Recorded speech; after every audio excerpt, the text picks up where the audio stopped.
Chapter 5. Sachi sat in the pew, his lips curved into a frown, as the other viewers of the church service shuffled past him and toward the door. His eyes fell to the floor as he fiddled with a gold crucifix hanging around his neck. He still didn't know what he was doing there. The service hadn't been very helpful. He liked the part where everyone was told to turn and bless his neighbor, but the terminology the priest used was unfamiliar to him, and the constant references to unquestioning faith made him feel like a superficial outsider. Was it disrespectful for him to attend when he was just curious? Christians were supposed to be friendly, but he didn't want to take advantage of that. And he still felt lost. He sighed and slumped in the pew, his stomach dropping with his heart. Hello, new face. Sachi glanced up. The blonde priest who had given the service towered over him, smiling so broadly that the skin creased around his bright blue eyes. Sachi sat up, suddenly embarrassed. I was just trying this place out, Sachi said quickly, although it sounded stupid after it left his lips. He cleared his throat and nervously twisted the pendant again. The blue eyes fell on Sachi's necklace. That's a beautiful cross, the man commented. Are you Christian, or are crosses fashionable again? Sachi chewed on his lower lip, a habit when he was nervous. This was the only thing I had with me when I was put up for adoption, he said quietly. So my birth parents might have been Christian. I don't know. The priest sat on the end of the pew in front of Sachi's. Since you're here, does that mean you're trying to find them? Maybe? Sachi could feel loneliness welling up inside him again, like a fountain rooted in his stomach. He swallowed acid and tried to push down the bubbling pain. I'm not sure I can find them, or even want to. It's just, I guess I'm looking for some way out of my house. The priest's expression softened. A lot of people come to me when they need advice. It's part of being a priest. So if there's something else you want to talk about... That was all it took. Sachi felt something inside him crack. I was with the same foster family for most of my life, and I really liked them, but they had to give me up when they had their own baby. And now I have a new home and a new middle school I don't like very much. My new foster mom freaks out over little things, and I think I'm making her unhappy. I don't want to upset her when she's already done so much for me. I want to leave, but where would I go? Sachi couldn't stop. He didn't know this priest, and the empty church felt cryptic, but he couldn't stop. His hands started to shake as his lips fumbled over words. She thinks I'm crazy. I have this weird thing that I do when I touch people. My old foster family said it made me special and that's why I'm good with people, but it really scares my new foster mom. Every time I try to talk to her about it, she keeps insisting I see a psychologist. I can't talk to her about anything. But then when I'm alone and I really think about it, I start wondering if she's right. Am I crazy? Have I always been crazy and my old foster family just didn't see it because they actually liked me? Sachi bit his lip hard enough to draw blood. He clenched his trembling hands into fists. The priest waited in silence. When Sachi said nothing more, the man nodded sagely and crossed his arms. You have an ability that's activated when you touch people? He clarified. Like something out of science fiction. Sachi froze. He hadn't used those words, but yes. And the priest had said it so calmly, like he were mentioning it over breakfast. Sachi had never gotten a reaction like that. It was like the man had expected Sachi to say it, or... Sachi's heart thudded in his chest. Have you heard about that kind of thing? He breathed. From other people? The priest smiled gently. You're not crazy, he said quietly. The clinic took forever. The checkup was fast enough. Joe needed some bandages and was ordered to pee in a cup, but whatever test they ran on his urine took over an hour. Joe wasn't cleared to leave until almost midnight. When he finally stepped outside and into the inviting kiss of the night air, Joe lit up a cigarette and filled that air with warm smoke. He sighed, tension dissipating out his lips and nostrils. What a night, he thought sourly. Toya had left Joe in the waiting room hours earlier, leaving Joe alone with his thoughts for far too long. He was sick of planning out different ways of screaming at Miki for that Seiryu bullshit. Now Joe wanted nothing more than a bath and the scratchy embrace of his shitty dorm bed. He hailed a cab. There was no way in hell he was walking home alone. When he got back, he was surprised to see a large group of students loitering around the entrance to the Fukahashi dorms. Joe threw shut the door to his cab behind him, squinting at the crowd as the taxi drove off. The students were dressed for a night on the town. They babbled amongst themselves, the dull chatter occasionally punctuated by shrill giggles or playful shouts. Joe recognized a few of his classmates. Joel, over here! Like an angel materializing, Mitsuko stepped out of the crowd.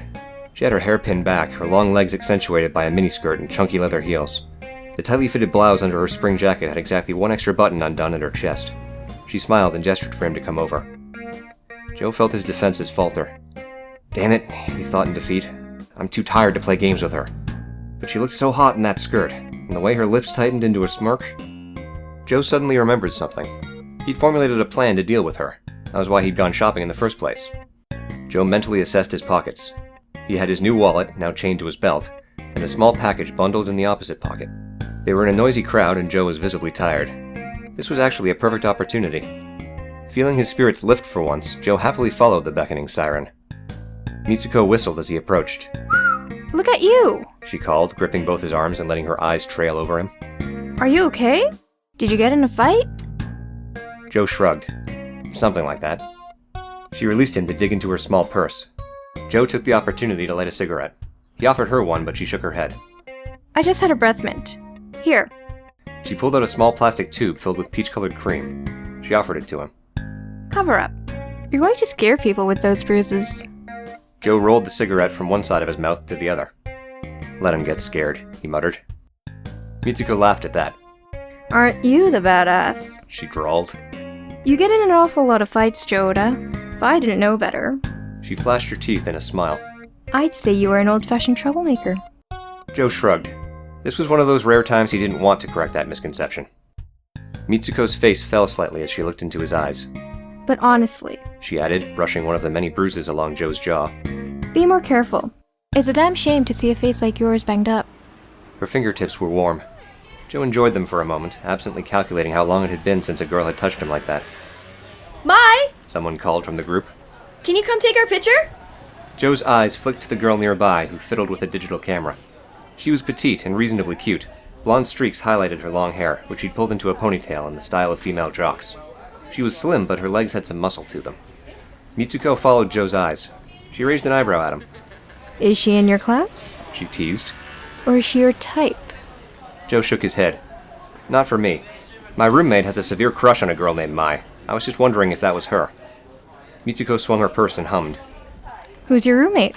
Never mind, it's not important. Oh, come on. Playing matchmaker is fun. Joe grimaced. Not for me, he thought. He swore he wasn't going to get involved anymore. He took a long drag on his cigarette. Kiyoshi Honda, he conceded at last, praying that he wasn't digging his own grave. Mitsuko thought on that a minute. The archer? She asked. The one who won all those tournaments? I guess.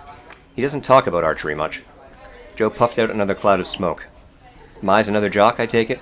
Yeah, she plays soccer. Of course she does. Mitsuko deftly slid her arm under Joe's, linking them at the elbow. Why don't you come out with us tonight? She asked. You can chat up your roommate to her. There's a house party nearby with booze. Her lips curled. And you and I can get to know each other better. Joe frowned. What day is it? Friday. Are you okay? Joe rubbed his forehead. Friday already. He was seriously starting to lose all sense of reality. Starting high school had been like entering a time warp. Did that mean he'd gone to Blue Light 4 days earlier? Had it really only been 4 days? It's just been a weird week, he murmured. She released him. Maybe you should get some sleep. She said.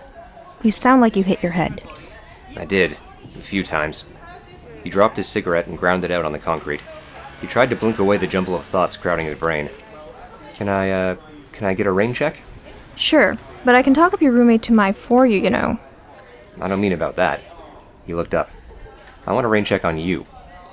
Her lips curled again into that devilish little smirk. She didn't respond, but that look in her eyes spoke volumes. Go to bed. She told him at last, gently slapping the back of his thigh. I'll see you later. She waved as she stepped back toward the group, turning her interest toward a girl who called for her. Joe let out a long breath and pushed through the dorm's doors. His exhaustion caught up to him halfway up the stairs. By the time he dragged himself to his room, he barely had the strength to push his key into the lock. Then he remembered to check his pockets. His wallet, luckily, was still where he'd left it. But the other package wasn't. Joe snorted. She works overtime, he thought. I'll give her that. He shoved open his door. Kiyoshi was still up, sitting against his headboard and reading a thick manga magazine amongst littered snack packaging. He looked up at Joe and blinked in surprise. Holy crap! He said as he dropped his magazine. Are you okay? You're all beat up. Joe waved him off tiredly and flopped onto his bed. He relished how burying his face in his pillow made the world seem far away. He heard Kyoshi's bed creak, quick footsteps along the floor. I have a first aid kit somewhere. Kyoshi called as he audibly rummaged through his things. Joe groaned. I was just at a clinic, he mumbled. They said I'm fine. The rummaging stopped. More footsteps. Then, do you want my Pocari? Kyoshi asked. I didn't open it yet. Joe sighed and rolled onto his back. Kiyoshi stood over him and held out a light blue can. Damn it. Joe rubbed his eyes. He just wanted to sleep, but that clearly wasn't happening. He ran his hands up his forehead. Some guys jumped me, Joe explained. They just mistook me for someone else. It's not a big deal, someone kicked their asses for me. Kiyoshi frowned. Is it 'cause of blue light? He asked. Maybe. I don't know. Who cares? Kiyoshi went very quiet. He frowned and looked away. I never really thanked you for that. He murmured after a moment. Joe squinted. Thank me for what? For the night in blue light. We only got in that mess because that foreign guy stuffed me in a locker. Joe licked his teeth.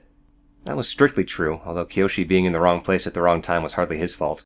But Sachi was the one who charged headlong into danger. Joe had just followed Sachi's lead against his better judgment. Don't worry about it, Joe grunted. Kiyoshi brushed bangs behind his ear, but they just broke free. Well, Sachi said you're a tough guy. He said awkwardly. So do you get in fights a lot? Everyone's a tough guy compared to Sachi, Joe thought sarcastically. I don't mean to get into your business or anything, Joe, but if you needed help, you would ask for it, right? Kiyoshi furrowed his eyebrows. I mean, if you're getting into fights you didn't start, that kind of thing. Joe stopped at that. Kiyoshi looked away again, his hands sliding into his pockets. It was pretty obvious that Kiyoshi wasn't used to having talks like this. Was this Sachi's influence, or... Joe sighed. Cursing himself for falling into the trap of human emotion, he closed his eyes. I saw your girlfriend today, he murmured. My? She was going to a house party with a bunch of people. There was a long pause.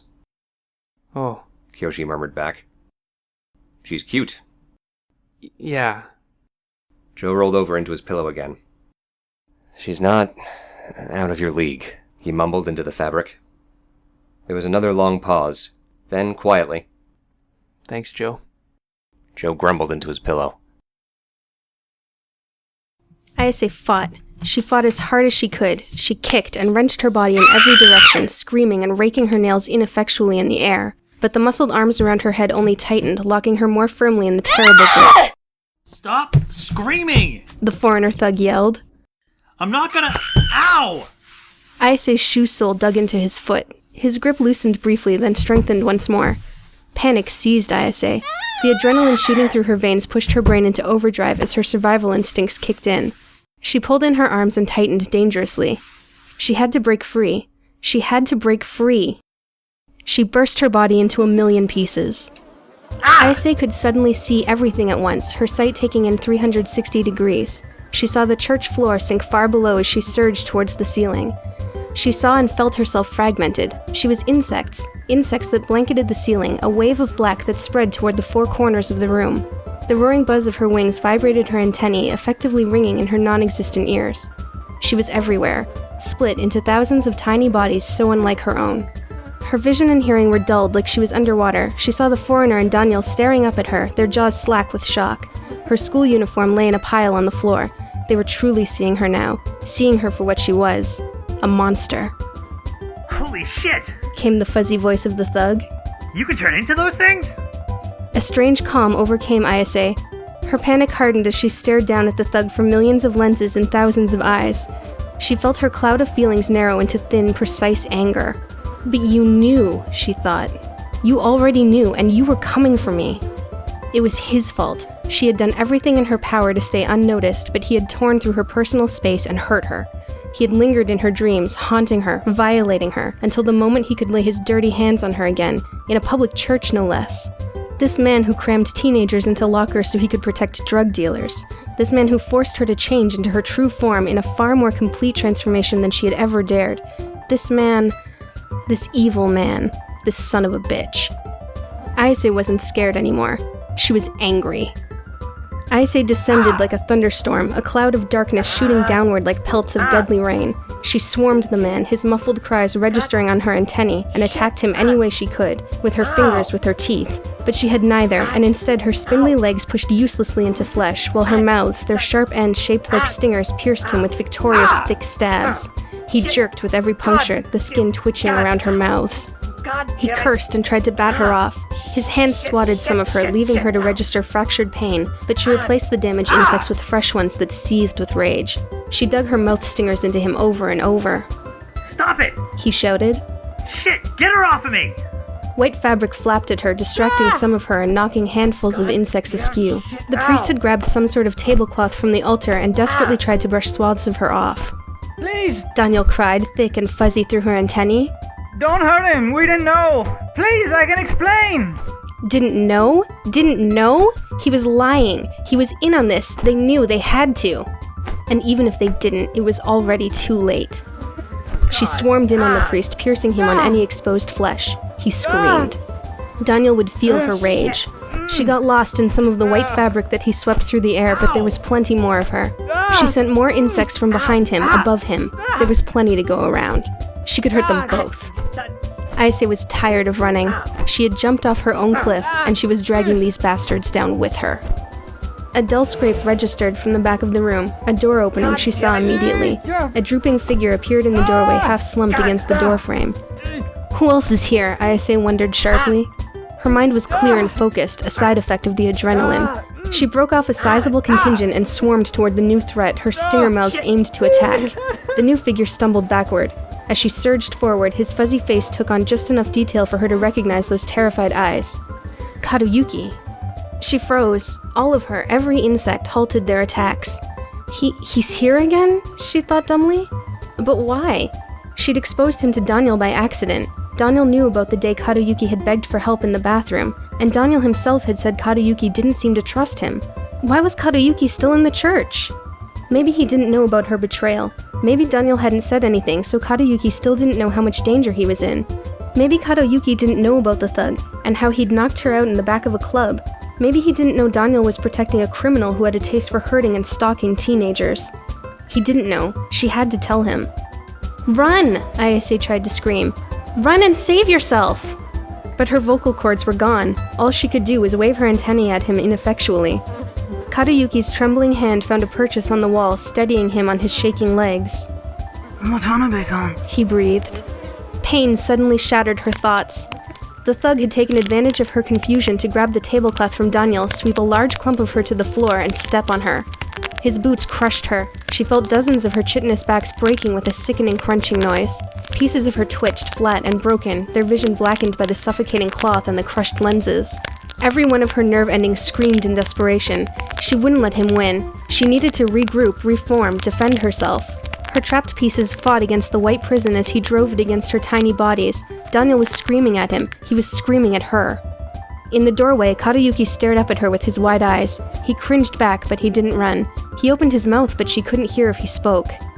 Aise suddenly felt a welling desire to protect him. Kadayuki had begged her to help him back in the hospital bathroom. He was another victim of these people, someone so desperate that she had seemed safe to him. She had been misled into making him more vulnerable to Daniel, but she knew better now. She would make up for it. He was her sudden partner, a fellow prisoner in a hostile world.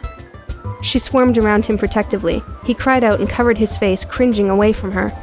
I'll go. He whispered. Just don't, please. I won't hurt you, she tried to convey, although she had no voice to say it. I'll protect you. Watanabe-san. He pleaded. He didn't know how much danger he was in, but she did. She gathered herself around him, a swarm of roaring black insects cocooning the trembling boy at their center. She centered herself in front of him, pulled inward, and felt her body melting back into one piece. Her vision and hearing narrowed and clarified. Her mouth shortened from a stinger into lips, teeth. Her wings melted into bone and flesh as her fragmented sensations hardened into a circulatory system around a single pounding heart. She spread her feet. The wood in the floor scraped against her bare toes. She gritted her teeth and glared at the thug and the priest, her hands curling into fists as she opened the berth of her arms to block Kadayuki behind her. Get away! The room went silent, her cry echoing off the stone walls. The roaring of wings had vanished. Daniel and the thug just stared at her, panting and incredulous, as red bites throbbed on their skin. No one said a word. And then Aise noticed two things. She was naked. She hadn't clenched her left fist because her left arm was missing. Her stomach dropped as her eyes fell to the neat, fleshy end of her left shoulder. It was as if she'd been born without the arm. She tried to clench that fist again and instead felt tiny pieces of her twitch under the trapping tablecloth. The world swam. She fought to stay standing, but her legs turned to jelly. The last thing she felt was her naked body collapsing into Kadayuki's arms. The next morning, Joe felt like he'd slept in a cement mixer. Everything hurt. But he still dragged himself out of bed. He didn't like skipping school too frequently, even on Saturday half-days. Regular truants drew too much attention. Looking in a mirror didn't make him feel any better. He looked almost as terrible as he felt. He grimaced and touched his blackening bruises. Although he was still divided on the topic, he eventually decided to use a little cover-up. What was the point of going to school in order to not draw attention if he would shock everyone he saw? Also, he was vain, something he learned to admit to himself. He reached for the makeup. 2 canned coffees and the highest allowable dose of over-the-counter ibuprofen got him to class. To his surprise and annoyance, he was the only member of Team Trouble to show up that day. Karayuki, Ayase, and Sachi were all skipping. Joe snorted and slumped in his chair. The world was a sad place if he was the closest thing to a model student. Almost out of spite, he ignored all his lectures that day. When he dragged himself back to his dorm that afternoon, Kyoshi nearly tackled him the second he stepped through the door. Joe! Kyoshi cried, his fingers digging into Joe's shoulders. The eyes hidden behind his bangs filled with uncharacteristic elation. You were right! You were right! Kyoshi shook Joe hard enough that Joe's teeth rattled. Joe jerked himself free, plastering himself against the wall. "Don't shake me," he snapped darkly. "I might have a concussion, dickhead."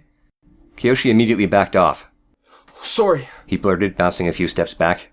But you were right, Joe, about Mai! Joe rubbed his spinning head. "What?" he muttered, trying to will the world to stop moving. "What did I say about Mai?" She wants to meet up. She came to me. Kyoshi grabbed a piece of paper on his bed and shook it in front of Joe. I should have asked her out years ago. All those nights I stayed up thinking about her, all those parties I was too scared to go to. I was so worried she turned me down, but look, Joe! "Stop yelling," Joe hissed. He snatched the piece of paper that Kyoshi whipped through the air. He unfolded it. "Kyoshi Honda," it read. "I've been thinking about you for a while, but I didn't feel confident enough to say something until now. Can we meet up tonight? I have plans first, but I don't want this to wait. I should be free by 2 a.m. I'll be waiting in S Park near the statue of the bear." It was signed neatly with the name Mai Endo. Joe frowned. "S Park," he read aloud. "At 2 a.m.? I know, she wants to meet tonight! Joe sighed. "That's not what I mean, Kyoshi." Joe edged past Kyoshi so he could reach his bed. He sat down heavily, his muscles sighed in relief. S Park is a pretty sketchy place at night, and that bear statue's in the middle of it. He reached up to hand the note back. "It's not exactly a hangout for teenage girls." Kyoshi brushed off the comment. She's probably at a party before that. I'm sure someone's gonna walk her there. "It's just weird, Kyoshi." Kyoshi's mouth closed, forming a tight line. He stared at Joe a moment, then turned his head away. You don't think I should go? Joe fell back on his bed. I don't want you to get pulled into a prank or something," he muttered. "It doesn't sound legit."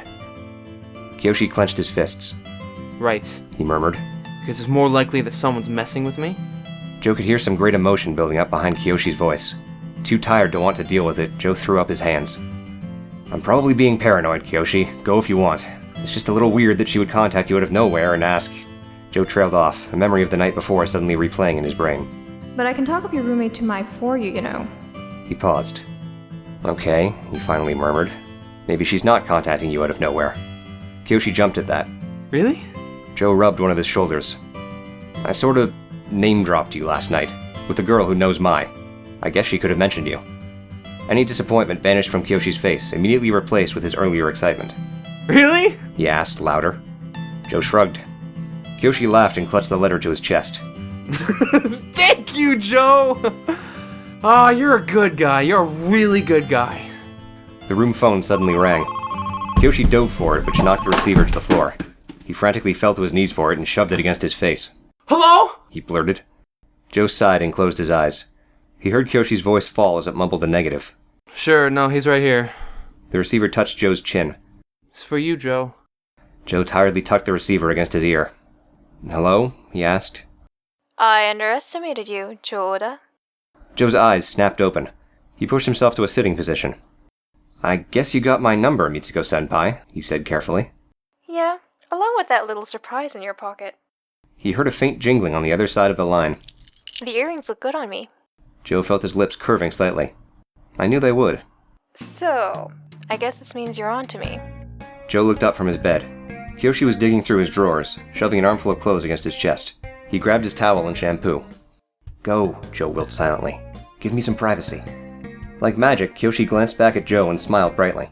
He waved awkwardly with his full hands as he left the room and kicked the door shut behind him. Joe scooted himself up his bed so he could lean against the headboard. He grabbed a free cigarette from his bedside table. To be fair, he murmured as he pushed the stick between his lips, you were onto me first. Mitsuko hummed. Does this mean we should call a truce? Joe lit his cigarette and snapped the flame away. I can't wrap my head around you, he muttered. You're obviously pretty enough to get away with murder, but talented enough that you don't need to. And I looked you up. Your parents are loaded. He let out a long stream of smoke. Why the hell are you lifting loose change and rotting away at Fukahashi? I didn't learn to do that overnight. And I didn't decide to try the hot girl thing until a year or two ago. Once you get kicked out of enough middle schools, no high school wants you. Joe took a drag. So you used to get caught, he clarified. Yeah, but I also used to do a lot more than lift a few wallets. But you're in Byalko now. You probably heard how we used to be. Joe stopped at that. We? He repeated. What? Miki didn't tell you? Wow, you really do have the wrong impression of me. You're in the Byakko gang? More than in, sweetie. I was head of the Riot Girls. Joe puffed on his cigarette for a few seconds. Well, he thought, this is an interesting development. He didn't know what the Riot Girls were, but he could guess. I left the gang about a year ago. Most of the girls had bailed by that point, since Ban turned the gang into his personal stone sausage fest. She sighed. With Seryu gone and Takeshi in hiding, nothing united us anymore. I'm not sure why Miki bothered staying. Joe prickled at the mention of the name. His attention was briefly diverted to his recent trouble. Speaking of Seryu being gone, Joe said thinly, Miki needs to update his information.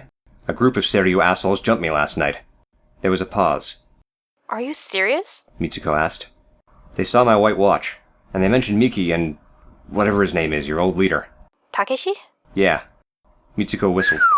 That's crazy. Nothing like that's happened in ages. Well, it did happen, and I have the scars to prove it. He irritably released a drag. I'm planning to tell Miki via my foot up his ass. Interesting. Maybe they're trying to pull themselves together. He heard her shake her head. Look, I'll tell Miki for you. If there is Heidu stragglers trying to start shit, he needs to know. Damn right he needs to know. The sound on the other side of the receiver suddenly went muffled. Joe could barely make out Mitsuko saying a few words. Then the muffler vanished and her voice was clear once more. I've gotta go, She said. We'll catch up later. Joe sighed and rubbed his eyes. Sure, he murmured. Oh, and thanks for talking to Mai last night. Huh? I guess she slid a note under our door this morning. He took a short drag. She's meeting up with Kiyoshi tonight, he said through the smoke. He just about lost his shit. He'd think he won the lottery. Mitsuko paused. Actually, She said carefully. I forgot to mention him at the party. She was at your place this morning? Her roommate said she never came home last night. Joe stopped. She went home with another guy yesterday? I didn't see her leave, but maybe. But she's probably just with a girlfriend if she's planning to see Kiyoshi tonight. He heard movement on the other end of the phone. Just tell him to tell her to call her roommate, will you? I need a break from the problems of these freshman girls. Joe frowned. Right, he murmured absently. Bye. There was a click, then the other end of the phone went dead. Joe slowly hung up the phone receiver. He finished the last few puffs of his cigarette. So Mai's note had been random. His earlier unease with the weird letter returned, this time deepened by Mai's timely disappearance. Why was this bothering him so much? Kiyoshi returned a few minutes later, his hair wet and his things bundled under his arms. He hummed to himself as he dumped everything on his bed and went to the mirror. Joe ground out his cigarette. Kiyoshi pulled a comb through his hair with a little difficulty. It kept getting caught in tangles. Kiyoshi? Joe said at last, almost despite himself. Kiyoshi beamed over his shoulder. Yeah? Joe furrowed his eyebrows. The guy looked so damn happy. And hadn't Sachi mentioned that Kiyoshi's crush on Mai wasn't a secret? From what Joe knew about Kiyoshi's perpetually obvious intentions, he believed it. Mai could have gone home with an old friend the night before. A slumber party that resulted in a letter to that boy who followed her around like a puppy dog. It was plausible, right? She just wanted to meet up. Maybe she was bringing her friend for moral support. To a sketchy park in the middle of the night. Joe looked away. Nothing, he murmured. Kiyoshi went back to combing his hair. Joe lay down on his bed and tried to focus on other things. Ayase was everywhere and nowhere. She relived key points in her life, watching them through muddied space and time. At first she was a little girl, watching in fascination as she turned a few fingers into insects. Her playmate screamed, so Ayase abruptly reformed the bugs into flesh. The girl tattled on her. When the nun carried the crying girl back and demanded that Ayase hand over her toy bugs, Ayase tried to explain. The nun scolded her for lying. Ayase was too scared of the repercussions, so she didn't show the nun her ability. The nun told her to stop watching scary movies and upsetting her house sisters. Then she was 7 or 8, rolling around in bed because her stomach hurt. A fever pulled sweat out on her forehead and twisted her blurry vision into hallucinations. The other beds in the room wavered like they were made of rubber. A cross hanging on the wall lengthened and sharpened into a knife.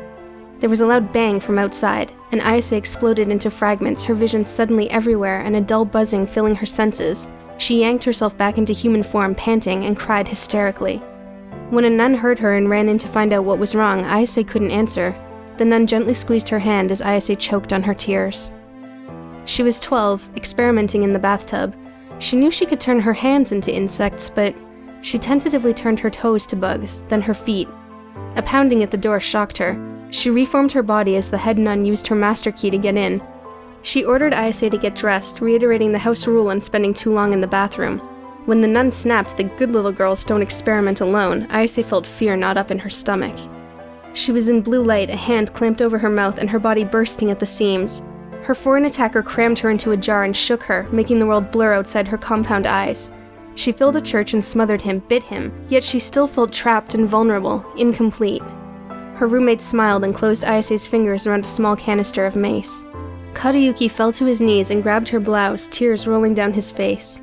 Sachi jumped from his chair on the subway, yelping. He frantically brushed his shoulder. "What's wrong?" Ayase asked. Something was crawling on me. Sachi blurted. He scratched his shoulder nervously as he sat back down. Not to sound sissy, but bugs really creep me out. Someone crushed her under a boot. Ayase jolted awake. She sat up abruptly, tightening her body as she unconsciously gripped the blanket draped over her. She flattened herself against the headboard as her eyes darted around the room. She didn't know this place. She was alone in a scant bedroom, one tiny window letting in a thick shaft of sunlight. There was a crucifix hanging on a wall, which made her think she was locked in some room inside the church. She was naked, but wrapped awkwardly in a sheet below the blanket. Her school uniform was folded neatly on a chair by the bed, her abandoned packed bag resting beside it. And beside that chair was a table, draped with a sickeningly familiar white sheet. Countless shining insects blotted its surface, some damaged, some crushed into no more than a dark smear. She choked on her terror as her head whipped to her left arm. It was still gone. She clenched the missing limb in a panic, and most of the insects on the sheet jumped to life. Her heart pounding, she mentally pulled the insects inward. Some of the bugs raced to join her, but most flew crookedly on their half-broken wings. When her left arm reformed, her stomach sank. Her arm looked like it had been ravaged in a fire. Large patches of skin were stretched so thin they barely contained the blood that pulsed under the surface. Pain radiated out from the throbbing islands of pink flesh. Ayase slapped a hand over her mouth and looked away. The remains of at least a dozen bugs were squashed into the white sheet, too damaged to return to her. She swallowed down bile. I'm gonna be sick. She gingerly draped the blanket over her wounded arm. She didn't want to look at it. Something resting on the floor caught her eye. It looked like it had been placed beside the table, like it had been left for her with the insects on her clothes. She leaned over the bed and stopped. It was a glass jar, caging one more bug. Her dreams of captivity rushed back into her. Her hand trembling, she snatched up the jar and balanced it between her knees so she could open it. She pulled the insect back to her, where it reformed with the rest of her body. A healthy, firm section of skin materialized over a small area of the patchy pink on her hurt arm. Ayase sucked in a shocked breath as her hands went slack. The jar rolled off the bed and smashed to pieces on the floor. She suddenly felt whole again. The nagging, the sense of being followed, the panic when she saw the foreigners in her dreams staring at her through glass, vanished as the insect rejoined her body. This was it. This was it. She'd been missing a piece of herself, and she hadn't even known. But now, she was herself again. Tears welled up in her eyes. There was movement outside her closed door. Ayase heard footsteps and hushed voices. She rubbed a fist over her eyes and quickly blinked away the tears. She had to focus. She still didn't know where she was or what was going to happen to her. She threw her sheet and blanket off and grabbed her clothes. She struggled into them on the bed, trying to keep her feet off the glass-littered floor, while also avoiding the painful patches on her left arm. She gingerly slid her school jacket over her short-sleeved blouse to hide the injury. She leaned over the bed and saw her shoes. She flipped them upside down and shook them to release any glass shards. After sliding her feet into her shoes, she noticed in surprise that her cylinder of mace had been placed politely next to them. She frowned. Was she still in the church? After she'd threatened the resident priest with mace, returning it to her seemed weirdly trusting. She crammed the mace back in her pocket. The voices behind the door had gotten more urgent as she dressed, and now she distinctly heard arguing. One of the voices raised in pitch, which made her recognize it as Priest Daniel's. Ayse looked around for something to defend herself with, in case the mace had been tampered with. There was a wooden chair nearby. She grabbed it and dragged it in front of her, tilting it on one leg so she could shove it forward as a weapon if she needed to. Her head snapped up as the doorknob turned. The door creaked open. A confused-looking Sachi, of all people, was shoved inside the room. Then the door slammed shut behind him. Ayse froze. Sachi stared at her for a moment, panic written across his face, before throwing up his hands in a no-weapon stance. I'm sorry, He blurted. I told them you were mad at me. I don't mean to smother you when you told me to. I told them you were mad at me. He wiped his hands on his pants, possibly to wipe away sweat. But I guess they figured you were less mad at me than you are at them. Ayse's hand tightened on the back of the chair. She felt bubbling frustration building up in her stomach. This wasn't some stupid middle school fight. It wasn't an issue of who she was more mad at. Sachi seemed to notice her mood shift because he held out his hands again. I'm sorry, Ayase. You're not in any danger, okay? I know that's probably hard to believe, but I recognize that foreigner guy from Blue Light, and Daniel-san said he's under the protection of the church, but he wasn't supposed to be working a drug deal. Sachi shook his head. I guess he's being punished by the police, but he's still free for his own protection, and Daniel-san said the whole thing is complicated, but we're not in any danger. And I know he's not lying because... Ayse shoved the chair aside with a loud scrape. It toppled over to crash on the floor. Why are you doing this, Sachi? Sachi went silent. Ayse felt her anger, her panic, spilling over the confines of her resolve. Her mind desperately grasped for meaning as her problem-solving capacity drowned in fear. She had too many questions she was too scared to voice. And she kept seeing her diagram in her head, the world closing in on her, and Sachi's name in the center, circled over and over. Ayse opened her mouth, but the words caught in her throat. She choked as her hands clenched into fists. What are they going to do to me? She pushed through gritted teeth. And you, Sachi, why are you defending them? Sachi's face fell. He chewed on his lip for a few seconds before looking away. I'm sure you don't remember this, but you bumped into me on the first day of school, in the morning outside our homeroom. I knew from the second you touched me that you were different, that you were hiding something that was tearing you apart. Ayse stopped at that. What? She thought. I wanted to help you. I admit, part of it was curiosity, but I honestly did feel bad for you. Every time I touched you, I could feel how complicated your emotions were, even when we were doing stupid things like riding the subway or talking about lunch. It reminded me of meeting Kato in middle school. I thought having a friend would make things easier on you, that maybe I could help you keep from rotting away on the inside because of something you could never tell anyone. Sachi's gaze returned to Ayase, resolve building up behind his dark eyes. I don't know what I would have done without Daniel-san. I hated myself for being different. He taught me to cherish what I can do, to stop being afraid. I want to help people, the way he helped me.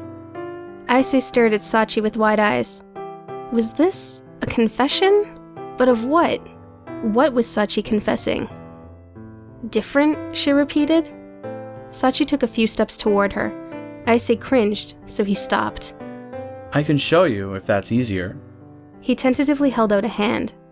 I can only do it when I touch people, though. May I touch you? Ayase could only stare. Sachi took a few steps closer, and her confusion compelled her to let him. He finally reached out and gently took her right hand. His skin was hot.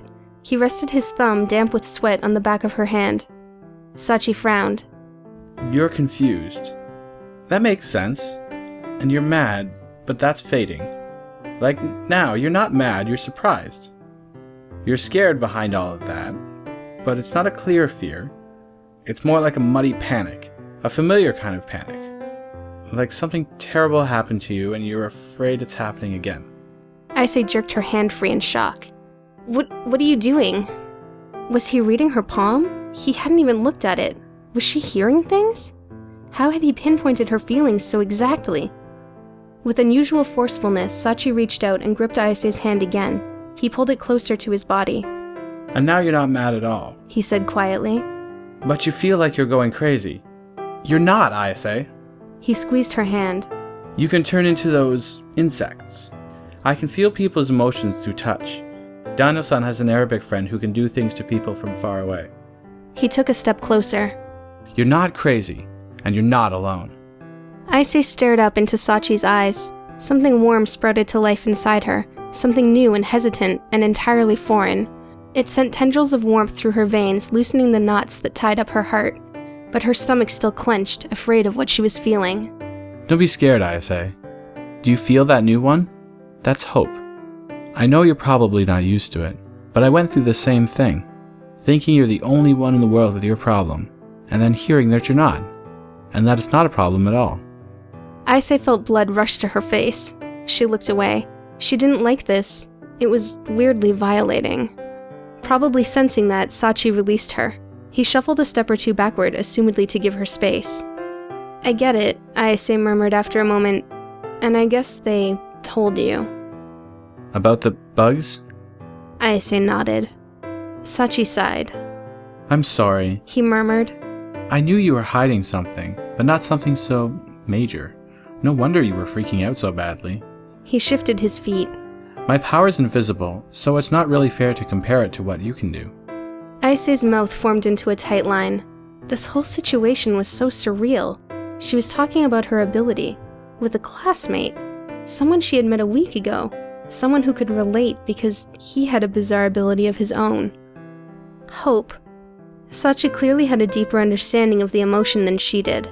Maybe he was right. She certainly didn't have a name for what she was feeling right now. It wasn't particularly pleasant.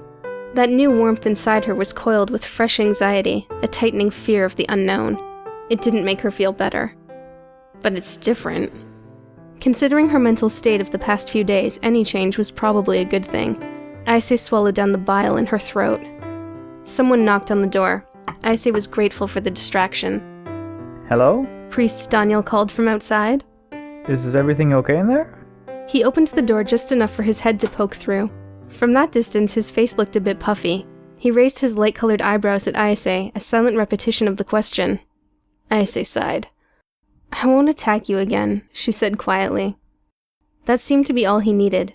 Daniel stepped through the door, confident. Excellent! Oh, and I see your arm is all sorted out. He gestured vaguely to her left arm.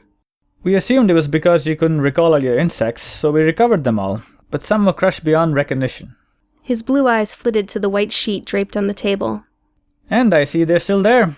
What happens to you when some of them actually get destroyed? Ayase's jaw tightened. She could feel anger and distrust bubbling up from her stomach again. No one ever destroyed any before. Daniel threw up his hands.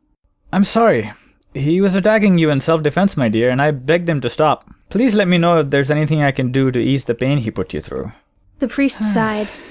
Nick has been in great danger for a very long time, and he foolishly accepted a job last week that started this whole mess. I can't ask you to forgive him for what he's done, but I would like to explain everything to you. His eyebrows rose again. If you'll let me? Sachi turned to Ayase. Do you want me here? He asked gently. If I'm smothering you, I'll go. Ayase shook her head quickly. She was still conflicted over Sachi, but she trusted him much more than these strangers. Compared to them, Sachi's presence was practically comforting. Don't go, she said. I want you to stay. To her surprise, he colored a little. He averted his eyes. Daniel opened the door and gestured through it. This way, he announced. I'll fetch the tea. Joe was antsy that night. He couldn't shake his nagging sense of foreboding. Since he decided to stay in and take it easy, he did everything he could think of to ease his senses. Playing, say, his video games, attempting a nap, smoking an entire pack of cigarettes, but nothing helped. Every time he looked up from his bed or his desk, he saw the ghostly image of Kiyoshi after dinner. He stood with one hand on the doorknob, smiling at Joe over his shoulder. I'm going out with some friends, then I'm gonna go meet Mai. He flashed a V with his fingers. Wish me luck. Joe growled and ground out his final cigarette. His eyes flicked to his bedside clock. 1:37. Joe mentally debated one last time whether or not he should try to go to sleep. Then he angrily pushed his legs over the side of his bed. Damn it, he thought in distaste. I'm getting soft. He got dressed and called a cab. Once he was outside the dorm, he had to pick his way through dozens of students who loitered around the entrance, smoking and laughing and passing around a container of orange juice. He didn't need to smell it to know it was inside. Hey! Someone called to him as he passed. You got a cigarette, Joe Oda?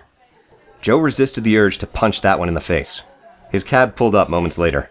He escaped his rowdy classmates by ducking inside and slamming the door shut behind him. He heard muffled laughter from outside. Where to? The driver asked. Joe unbuckled his white watch from his wrist. S Park, he answered as he shoved the watch in his pocket. And make it quick, will you? Joe decided during the short drive that he wasn't going to justify this to himself. He was tired of planning things, tired of plotting out his tumultuous relationships with the dangerous and annoying people who kept crowding into his life. He was done thinking. He'd gotten his ass kicked multiple times despite all his plans. It wasn't like taking a break from it all could make things much worse. He was just listening to his instinct now, and that instinct had been burning in his brain since the minute he read that letter from Mai. Something was wrong. This was a setup. Joe didn't know what kind of setup it was. If he had to guess, Mai already had a jealous man in her life, and he was calling Kyoshi in for a warning or a beating. Joe hoped it was nothing more than a scare tactic, maybe one or two guys ganging up on Kyoshi and threatening him so he'd give up on Mai. Maybe they didn't plan to actually hurt Kyoshi. Maybe it was less dangerous than that, and Mai and some giggling school friends were just planning to humiliate Kyoshi by standing him up in such a ridiculous location. Joe didn't know, and in a way, Joe didn't care. He just had to be there, just in case. The taxi dropped him off with only minutes to spare. Joe pulled up the hood on his dark hoodie and headed into the park. He didn't know the place very well, and the only light shone from a crescent moon, so he had trouble navigating. He nearly tripped over a sleeping homeless man and pointedly avoided a picnic area where he heard grunting noises and saw moving shadows. When he finally noticed the outline of the bear statue from behind some trees, Joe slowed down and kept his head low. His eyes adjusted to the darkness. The statue stood in a clearing in the center of a relatively thick clump of trees. Joe could make out a figure standing by the statue. When he neared, he recognized it as Kyoshi. Joe squatted behind a tree just outside the clearing. It gave him a clear view while still hiding him from obvious sight. He pulled out his watch and tried to catch some of the moonlight. Just after 2 a.m. He pushed his watch back into his pocket and leveled his eyes on Kyoshi. Kyoshi's body language gave away his nerves. He kept shifting his feet, biting on a thumbnail, darting his head around. An unusual pang of sympathy shot off in Joe's gut. He ignored it and focused on the task at hand. A few minutes later, another figure stepped into the clearing. She was petite but unrecognizable in the darkness. Excuse me? She called quietly at Kyoshi. Are you Kyoshi Handa? She didn't sound like a teenager. Joe could see Kyoshi's eyebrows furrow in concern. Yeah? He called back. Did my Ando send you? A large dark shape dropped out of a tree and landed directly on Kyoshi. Joe jerked back in surprise so fast that he fell on his ass. He heard a loud thump and the sounds of struggling and muffled yells. Joe quickly righted himself to see Kyoshi grappling on the ground with a figure wearing a large black trench coat. Joe was about to jump to his feet when several more figures, all tall and broad, emerged from behind the trees. Joe ducked back down as the new arrivals closed in on the struggling figures. I got it, Called the attacker in the trench coat. The voice was female. Just shut him up. One of the other shadows hissed. The woman in the trench coat pinned Kyoshi on his stomach, shoving his face into the ground. Kyoshi's cries were cut off by a mouthful of dirt. Joe tried to stay still as his heart thundered in his ears. What the hell was going on? All the voices he heard sounded far too old to be teenagers. With the exception of the woman in the trench coat, they even sounded too old for university. There was no way this coordinated attack by a group of adults was just a prank. This was very bad. In a flash of insight, Joe remembered the Gaijin time bomb. Him grabbing Kyoshi in the club had started a disaster that night. Was he related to this? Was that night in Blue Light a failed kidnapping attempt? But Sachi had said the guy was in police custody. Joe quickly scanned the figures in the clearing. The 4 new arrivals were definitely big, but none were as big as the time bomb. He couldn't tell if any were foreigners either. The girl or woman who had first called out to Kyoshi flipped open a mobile phone. We got him. She said into it. Bring the car around. Shit! Joe's hands began to shake. What the hell was he supposed to do?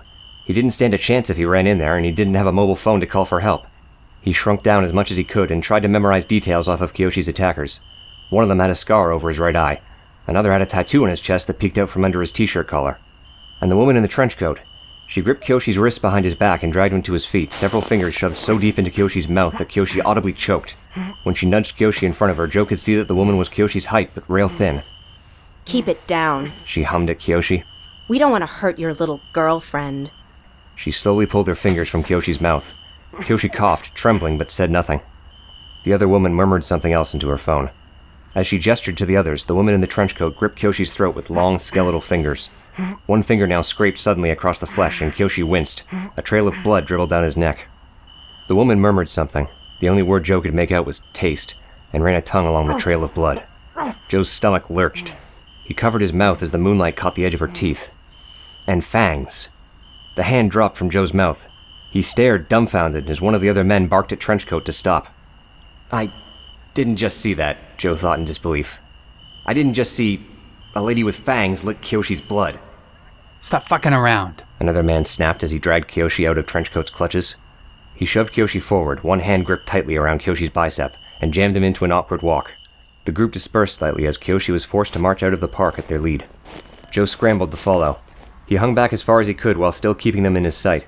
It was difficult considering how the group spread out and obviously patrolled for witnesses. He barely saw Kiyoshi being shoved into a black car waiting on the street by the park. Once the entire group slipped into the car, Joe ran the distance gap. He was nowhere near the street when they sped off. He knew they would be on alert as they fled, but he strained his eyes at the make and plate of the car. It looked like a Toyota, but he couldn't be sure. He caught the 4 numerals on the license plate, but not the hiragana or any accompanying labels. They took an almost immediate turn off the main road and disappeared behind a dark office building. For a few seconds, Joe just panted to catch his breath. He swallowed acid and gripped the back of a nearby bench. It wasn't until he stopped moving that he realized how badly his knees shook. He gritted his teeth and fought to remain calm. "I'm probably being paranoid, Kiyoshi. Go if you want." Joe squeezed shut his eyes. His mind replayed the image of Kiyoshi screaming into the dirt, of a tongue dragging along his skin and fangs glinting near his neck. "Fuck!" Joe wheezed, his voice cracking.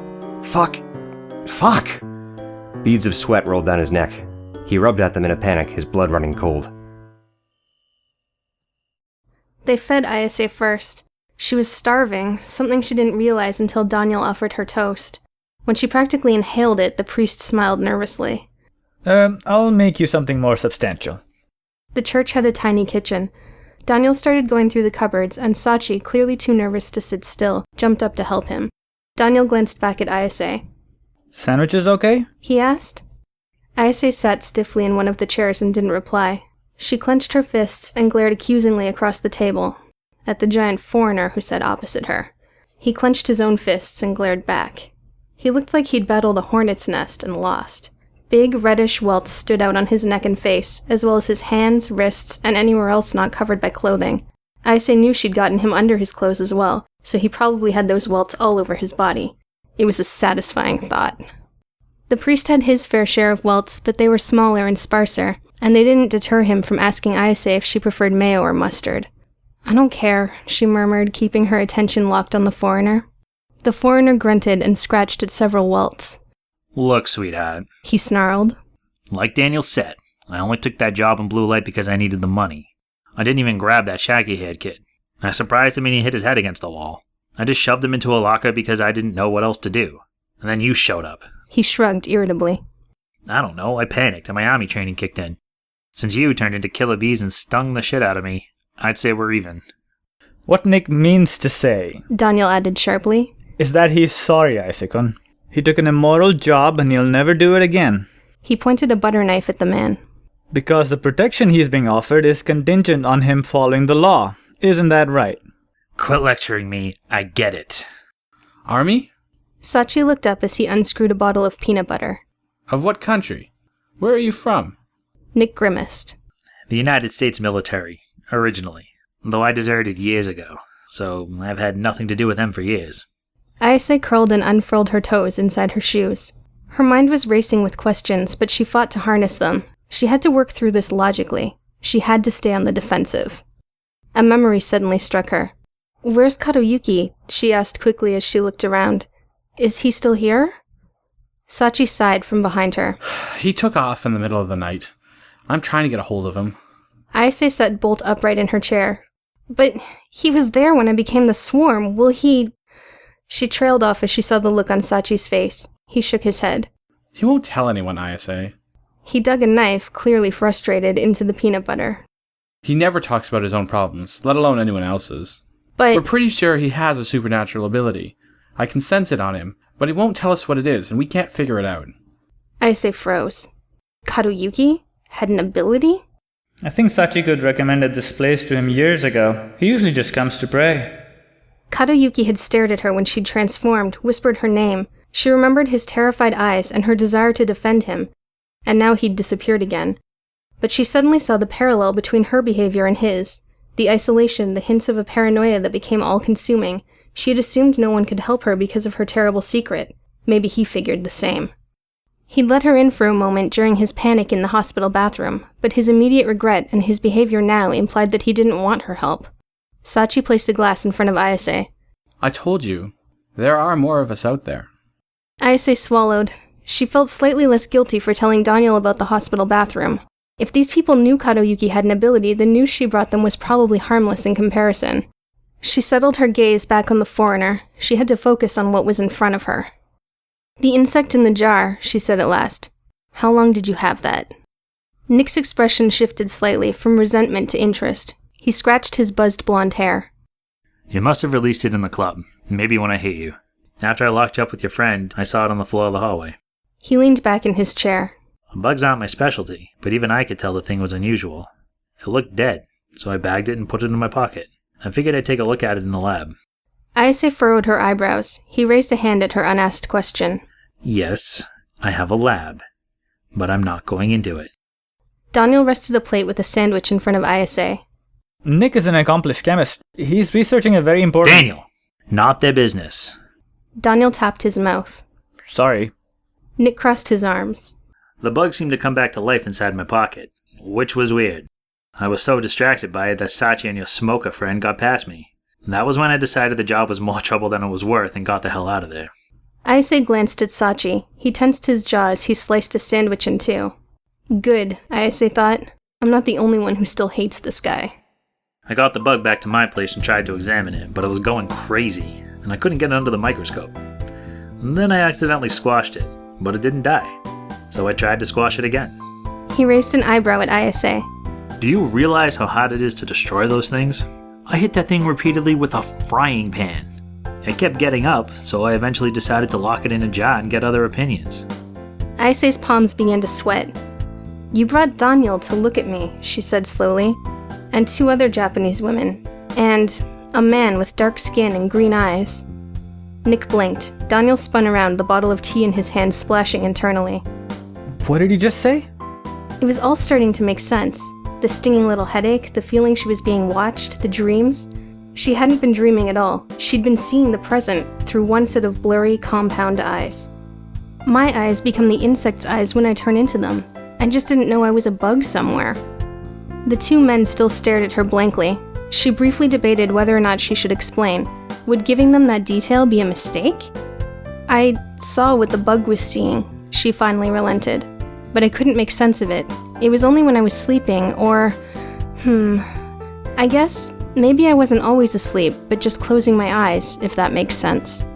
Daniel lowered himself into an open chair. Like you couldn't see it unless you were blocking out whatever your human eyes were seeing? Ayase stared at him. Actually, yes, exactly like that. Nick sat up.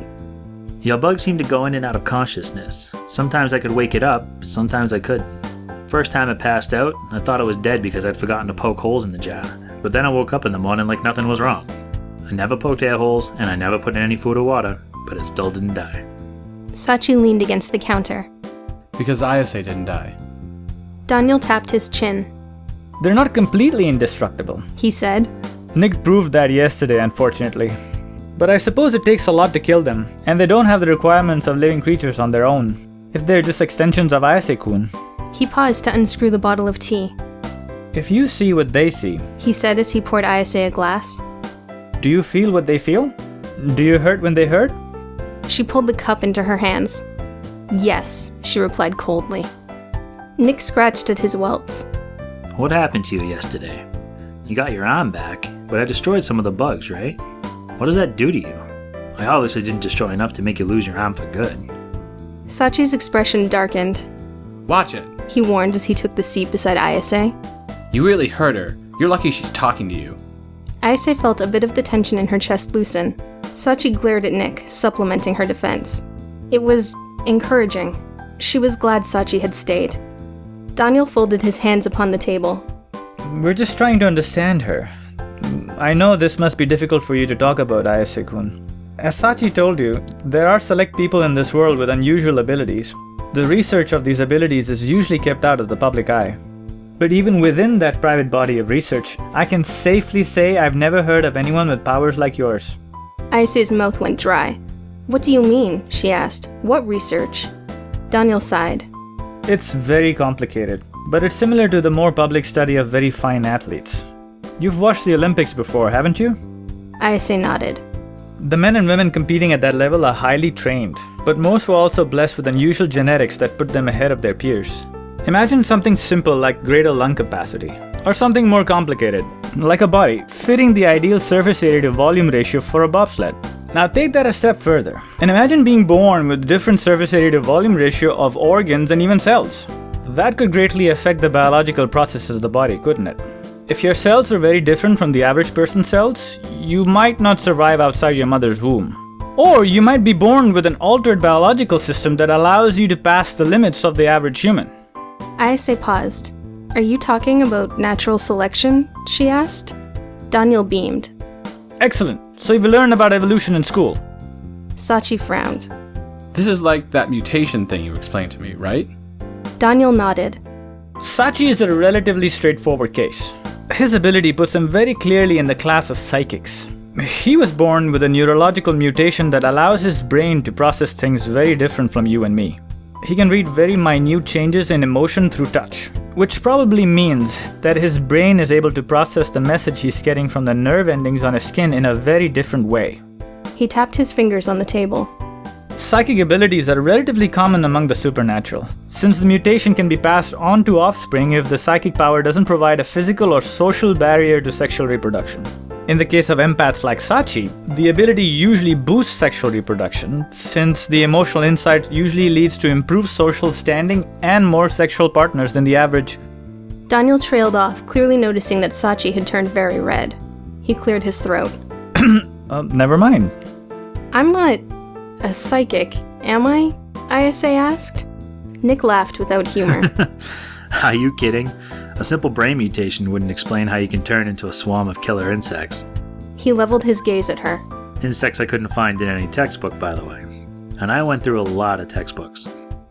Ayase cringed back slightly in her seat. You only had one bug, right? And you said you didn't know it came from me, so why were you so obsessed with it? A memory dawned on her, and she felt a fresh wave of anger and fear clench in her stomach. And did you come to my school for me? The police said they caught you there! To her surprise, it was Nick's turn to pull back. He averted his eyes. My curiosity's gotten me in trouble before. He muttered. It was stupid for me to try and find you. Something I realized the minute Nakajima got his slimy claws on me. Detective Nakajima, so she hadn't been lying when she'd called Sachi. Seeing Nick shrink back gave Ayase newfound confidence. This bizarre conversation was burying her fear. Daniel's explanation of psychic powers was practically casual. He wasn't going to hurt her. But she was still angry, especially at the brooding soldier who kept talking down to her. He was the one who had dragged her into this alternate reality. He had stalked her until she'd gone mad, and all because of his curiosity. Screw him. Then why aren't you in jail? She snapped. They arrested those drug dealers you were protecting, and she said you were giving the police trouble before that. Nick let out an irritated breath. She can't arrest me. Putting me in jail is a death sentence. Ayase felt a growl starting up in her throat. What's that supposed to mean? She hissed. You didn't get punished because you couldn't handle it? I did get punished. She knows how miserable my life is, but she kicked my ass on the roof of your dinky little high school anyway, just to remind me of how helpless I am against her. How helpless you are? Ayase's emotions exploded. She jumped from her seat. It clattered to the wooden floor behind her. How miserable your life is? Daniel gently clutched her arm. You're right, he said carefully, gazing up at her from his chair. You're right, Ayase-kun. You're the victim in this. Ayase jerked out of Daniel's touch. Stop apologizing for him. Sachi slowly stood at Ayase's side. His eyes were locked on Nick, his mouth pulled into an uncharacteristically tight line. You've got some nerve, Sachi said darkly. What the hell is your problem? Nick snorted at Sachi. You're not impressing her, Casanova. Sachi reached into his pocket and pulled out his mobile. Ayase is not the only one who got hurt in all of this, and I was willing to give you the benefit of the doubt because Daniel-san begged me to, but... Sachi shook his head in disbelief. This is garbage. You don't get to drag out all our secrets and then sit on your own, especially not after what you've done. Nick's hazel eyes fell to the mobile phone. What are you doing? Sachi flipped open the phone. Why aren't you in jail? Why did Detective Nakajima let you get away with this? I told you. She didn't let me get away with it. She kicked my ass. Sachi rested his thumb on the phone keypad. Why aren't you in jail? Nick pushed back his chair. Who exactly do you plan to call? He growled as he got to his feet. Sachi shrugged. Any police officer other than Nakajima. Or I could call the American Embassy. Or a news station. He put the phone to his ear. Or anyone I know, really. I don't mind telling people that an ex-military American is hiding out in a church in Ueno. Daniel opened his mouth to say something, then closed it again. He glanced at Nick. Nick glared for a minute, his hands clenched into fists atop the table. Then he muttered something in English as he rolled up his long sleeves. Fine. He snapped, turning his wrists toward the ceiling. Your funeral, you little snot. Ayase blinked. The veins along the inside of Nick's arms stood out against the pale flesh, bulging and dark like tiny rivers of oil. There were Ayase's stings scattered over his skin, but there was one welt on each arm, about mid-forearm, that definitely hadn't come from her.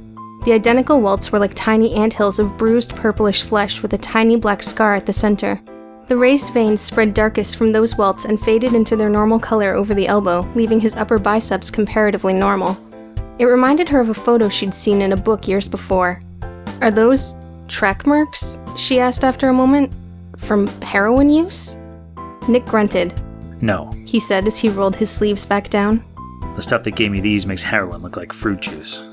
Sachi paused. That still doesn't explain anything. Nick angrily dropped back into his chair. The drug that gave me those is a substance controlled by the most dangerous people in Japan. If you take it, you're part of their organization until you die.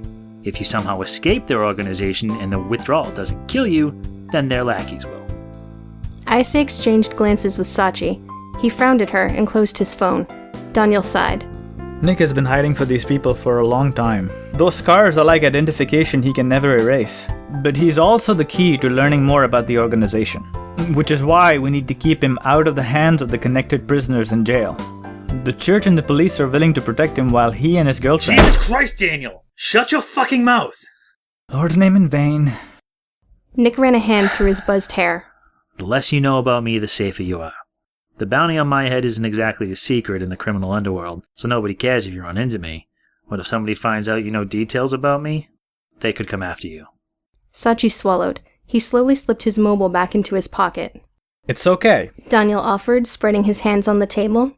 We've insulated this situation, so as long as you don't spread around what you've heard here, everything will be fine. And you're always welcome to come to the church if you don't feel safe. Don't feel safe? Like she ever did feel safe. Ayase curled her toes inside her shoes. The panic, the paranoia were growing inside her again. These men knew her secret and weren't going to hurt her for it. Fine. But she hadn't bargained on other people's secrets, on an organization's secrets. Maybe things weren't getting better. Maybe they were getting worse. Sachi's hand suddenly gripped her own. She turned to him as he pulled her hand close. I know. He murmured, cupping her hand in both of his. But it's okay. It's gonna be okay. Ayase wanted to pull away. She meant to, really, but the way Sachi stared at her, his dark eyes gentle but firm, made something in her stop. She lost herself in his gaze. You're not crazy, and you're not alone. Ayase's heart pounded in her chest. She lowered herself in her chair, but Sachi didn't let go.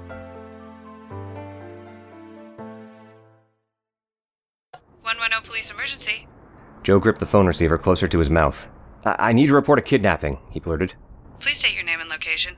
Joe swallowed. This is what he'd been afraid of. He jerked his head around to see behind him. A harmless man in shorts jogged by with headphones on. Joe had run a few blocks to a safer street before seeking out a phone. You're okay here, he thought in an attempt to calm himself. You've left the scene of the crime. I'm calling this in anonymously, he said, immediately cursing how nervous he sounded. But I saw the kidnapping in S Park. Your name and location will help us better serve This tip you. is anonymous, he repeated angrily. But I just saw a teenager get forced into a car. Can I report this or not? He heard the faint clacking of a keyboard on the other end of the line. You saw this in S Park? Joe ran a hand through his hair. Yeah, near the bear statue at a few minutes past 2. Who was kidnapped? A kid from my school, he said after a moment, wincing. This information could potentially identify him, but he had to give some specifics. His name is Kiyoshi Honda. He's a first year at Fukuhashi High. Clacking of the keyboard. Can you describe what happened? He was trying to meet another first year, Mai Endo, but some people ambushed him. Joe fought to remember the few lines he'd heard in the park. I think she's involved in this. One of the kidnappers mentioned her. It sounded like they may have kidnapped her, too. Her friend said she never came home from a party last night. Alright, please describe this ambush. There were 6 kidnappers. 5 of them were older than 20, easy. Joe quickly described the woman who had called out to Kiyoshi and the men hiding in the trees. And there was one lady in a trench coat who jumped Kyoshi first. She sounded a little younger. Can you describe her for me? Joe's stomach sank. Dressed in black, he murmured. She had stringy hair to her shoulders, some kind of pendant around her neck. She was wearing sunglasses. Sunglasses? At 2 in the morning? Yeah. Joe swallowed again. And she, Yes? Joe squeezed shut his eyes. He kept seeing that mouth on Kyoshi's neck, those fangs in the moonlight. Every bit of reason in his head told him he'd imagined that part. But his eyes knew the truth. His eyes had soaked in that image and seared it into his brain. He couldn't unsee it. She licked his blood. She had fangs. I think she was a vampire. Excuse me? Look, I know that's hard to believe, but I definitely saw her fangs. She tackled him and then cut him so she could lick it. A vampire. I know it sounds crazy, Joe blurted defensively, but I saw it, all right? She had fangs. The receptionist sighed. Sir, have you been drinking? No, I'm not saying they were all vampires, but the woman in the trench coat had fangs. Although, I don't know, I didn't get a good look at the other ones. One of the other men got mad at her for licking... Sir, this line is for emergency use only. Prank calls are a crime. Joe grabbed the receiver with both hands. This isn't a prank call. A group of people kidnapped Kyoshi Honda and shoved him into a car. I have a license plate. The other end of the phone went dead. Shit! Joe slammed down the receiver. He glanced behind him to make sure no one was nearby. Now there was a pair of salarymen who drunkenly argued as they headed for an apartment building, then crammed another coin into the payphone. He jammed out the number for a taxi service with trembling fingers. A cab picked him up a few minutes later. Desperate to relocate to a less vulnerable place, he went back to the dorm. To his dismay, the loud crowd of students had cleared out from the entrance. Now the outside of the building was quiet and empty, save for the quiet thump of a bass line from a room on the top floor.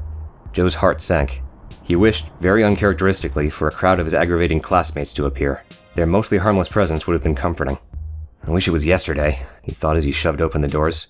I wish my worst problem was getting jumped by a group of gang rejects. Because Joe knew. He knew he'd stepped into something more serious than anything he'd gone up against. He didn't know why anyone would kidnap Kyoshi. Based on their few conversations, Joe knew that Kyoshi came from a middle-class family, his parents were dead, he had an estranged sister floating around somewhere, and he was in the custody of his uncle who had recently moved to Kyoto for his job. It didn't sound like the motive was money. There was a chance that the long-lost sister was indebted to the mob or something, but the kidnapping seemed elaborate even for that. Joe seriously suspected that Mai had been kidnapped first. Was Mai the reason for all this? Was Kyoshi kidnapped to get Mai to cooperate with something? Joe knew next to nothing about Mai, so that train of reasoning stopped dead. But he was sure of one thing. His dorm room wasn't safe. Someone had slid that fateful message under their door, and those fuckers clearly meant business, which meant they could be back. Joe needed the letter as evidence. He wanted to grab it and go through Kyoshi's things in case there were any other clues to be found. He swore to get out as quickly as possible. He would call for help again when he was done. If the police didn't believe him, he'd have to try someone else.